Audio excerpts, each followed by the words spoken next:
Hello বন্ধুরা, তোমরা সবাই কেমন আছো? দেখো, আজকে আমি একটা মজার জিনিস রান্না করব। তোমরা চেনো কিনা জানি না। দেখো, খুদ, চালের খুদ, মানে চাল ঝাড়ার পরে ছোট ছোট চালগুলো থাকে ভাঙা ভাঙা, সেগুলোকে খুদ বলে।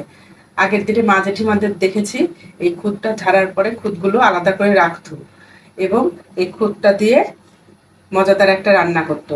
আমিও আজকে দেখো তোমাদের এই রান্নাটা করে দেখাচ্ছি। এই রান্নাটার নাম হচ্ছে খুতের বউ। রান্নাটা করার জন্য আমি কড়াইতে সর্ষের তেল দিয়ে দিচ্ছি।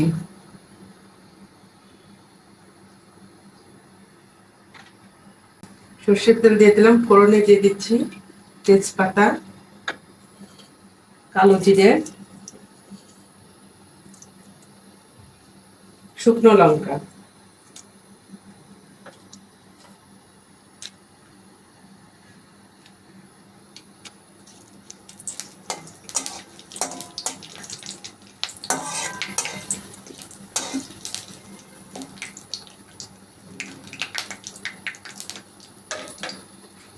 এরপর আমি দিয়ে দেবো এর মধ্যে রসুন আর কাঁচা লঙ্কা চিরা।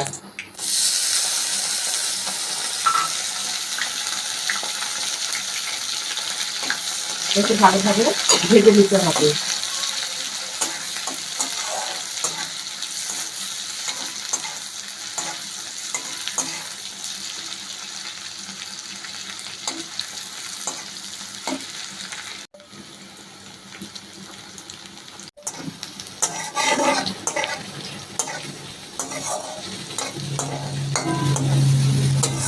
রসুন আর কাঁচা লঙ্কাগুলো ভাজা হয়ে গেছে, আমি এখন এর মধ্যে খুদগুলো দিয়ে দেবো।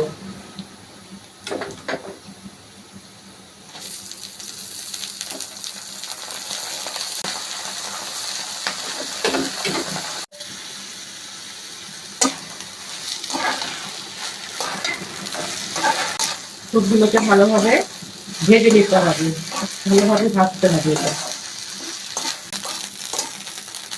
এটা বন্ধুরা, আমি খুদটাকে ভালোভাবে ভেজে নিচ্ছি। এই খুদের একটা গল্প আছে। ছেলেবেলায় আমার জেঠিমা আমাকে বলেছিল যে আমার দাদাকে আম বাগান থেকে ডেকে আনতে হবে। তাই বলছে আমি যেতে পারবো না। তখন বলছে যে তুমি যাও, আমি তোমাকে খুদের পায়েস দেবো। তো আমি ভাবছি খুদের পায়েস খুব মজাদার একটা খাবার। আমি গিয়েছি আম বাগানে, যে দাদাকে ডেকে নিয়ে আসলাম। আনার পরে আমি বললাম আমাকে খুদের পায়েসটা দাও। তখন জেঠিমা আমাকে খুদের ভাত রান্না করেছিল, একদম মানে ছেলে ছেলে ভাত, আর ফ্যান ছিল সাথে। এনে আমাকে বাটিতে করে দিল আলু সিদ্ধ দিয়ে, দিয়ে বলে নাও খুদের পায়েস। তাহলে কেন, এটা কেন? আমি তো আর বুঝি নাই। বলে এটাকে বলে খুদের পায়েস। আমি তোমাদেরকে ওই রান্নাটাও একদিন করে দেখাবো।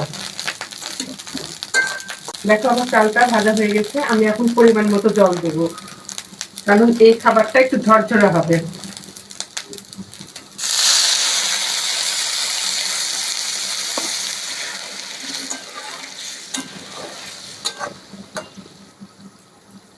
পরিমাণ মতো জল দিয়ে দিলাম, আর দিয়ে দেবো সামান্য হলুদ। যেহেতু এটা বউ, ভূতের বউ, এর জন্য একটু কালারফুল হবে।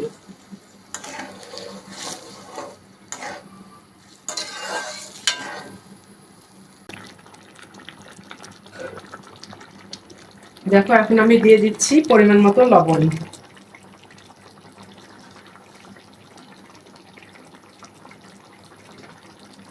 দিয়ে একটু নেড়ে দিচ্ছি।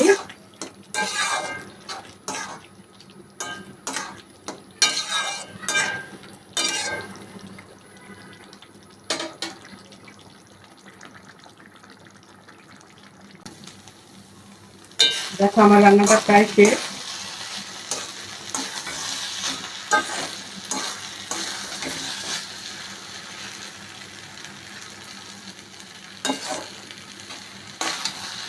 দেখো, খুব সুন্দর একটা কালার এসছে।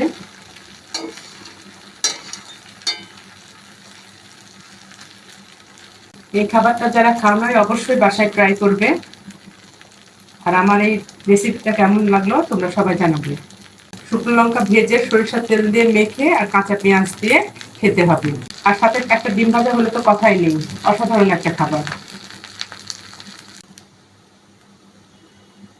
অফ করে দিচ্ছি। তোমরা সবাই ভালো থেকো, আর রেসিপিটা ভালো লাগলে কমেন্টে জানিও।